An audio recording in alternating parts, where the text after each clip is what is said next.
Un univers tombé dans la dépravation à cause d'un virus qui ravage tout sur son passage, détruisant le physique, le mental et les sentiments des monstres. Hey tout le monde! Aujourd'hui je vais vous parler de X-Tale, l'un des univers alternatifs les plus tristes du multiverse. Partons à la découverte de cette sombre histoire horrifique. Je me rends compte que de parler de ça maintenant est assez ironique. Et sans oublier, joyeux Halloween!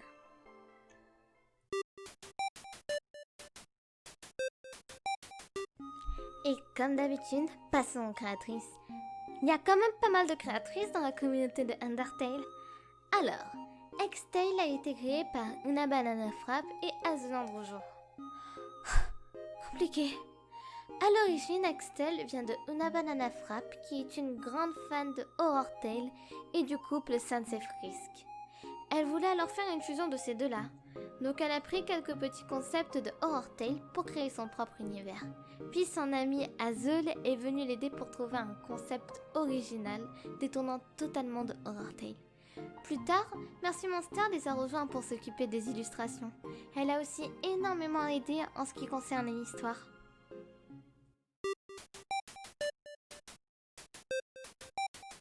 Frisk ne quitta pas l'Underground après la route neutre.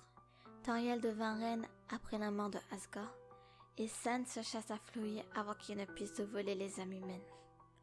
Tout ne pouvait que bien se finir. Malheureusement, 12 ans plus tard, Flowey réussit à dérober les âmes humaines, et dans sa transformation, il brisa le tissu de l'espace-temps, déformant ainsi la magie de l'Underground. Les monstres contractèrent une maladie du nom de Hunger. Cette maladie les rendait fous et affamés. Ils se retournèrent les uns contre les autres, devenant même cannibales dès qu'ils n'avaient plus rien à se mettre sous la dent. 3 ans plus tard, Frisk, qui avait réussi à survivre de justesse à cet apocalypse, n'avait aucune intention d'abandonner les monstres ainsi. Elle était déterminée à les sauver.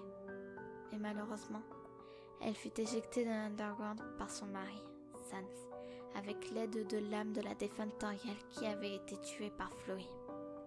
Avant de traverser la barrière, Frisk promit de revenir avec d'autres âmes humaines pour sauver les monstres. Mais Frisk n'est jamais revenu. Plus de 16 ans plus tard, une nouvelle humaine tomba dans l'enfer qui est devenu l'Underground. Son nom était Elisa.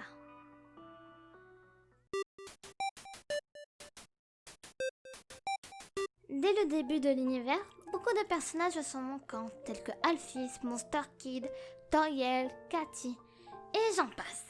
Avec autant de personnages manquants, on pourrait croire que l'univers est vide et peu fourni. Mais absolument pas. D'une façon ou d'une autre, on ne ressent absolument pas le manque de personnages, car les autres monstres dits secondaires dans Undertale, tels que Shyren, Jiltroth ou Rajal, sont un peu plus mis en avant dans X-Tale. Ce qui est assez rare dans les univers alternatifs en général. Venons-en à l'humaine. Elisa, la fille de Sans et Frisk. Ne me demandez pas comment Sans a réussi à en santé Frisk, je ne le sais pas. C'est une jeune fille très aventureuse et très positive, mais surtout une personne en qui on peut avoir confiance. Elle possède une grande force. Vous me direz, elle est à moitié monstre. Je n'ai pas vraiment envie de me prendre un coup de sa part. Tristement pour elle, elle n'a pas eu une vie très glorieuse à la surface. Elle était abusée par ses tuteurs. Mais malgré ça, elle faisait toujours tout ce qui était en son pouvoir pour régler les choses. Un jour, le passé de sa mère la rattrapa, ce qui l'amena à tomber dans l'Underground.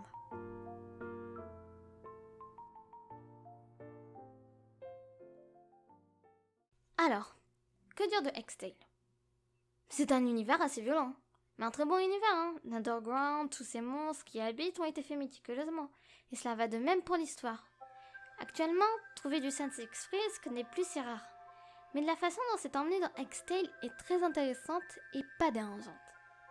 Malheureusement, cet univers n'est pas à portée de tous, car la plupart de l'histoire est écrite sous forme de fanfiction et en anglais. Donc une personne ayant des lacunes en anglais ne peut pas découvrir l'univers à son plein potentiel. Mais aussi et surtout, l'univers est extrêmement violent, donc il ne peut pas être adapté à tous les âges ou à toutes les personnes. Vraiment, quelqu'un de sensible, je lui déconseille totalement X-Tale, limite... non. Pour ma part, j'ai entendu parler de X-Tale pour la première fois sur la chaîne de Sol Ross. Il a doublé tous les comics disponibles en français, ce qui peut faciliter la découverte de l'univers pour ceux qui ont des lacunes en anglais. Bref, dès que j'ai découvert X-Tale, j'ai été émerveillée, puis triste, puis émerveillée, puis dégoûtée, puis de nouveau émerveillée. Cet univers m'a fait passer par de nombreuses phases, que ce soit au niveau des chara-design, de l'histoire, des comics, de l'univers en général. L'univers est ultra complet.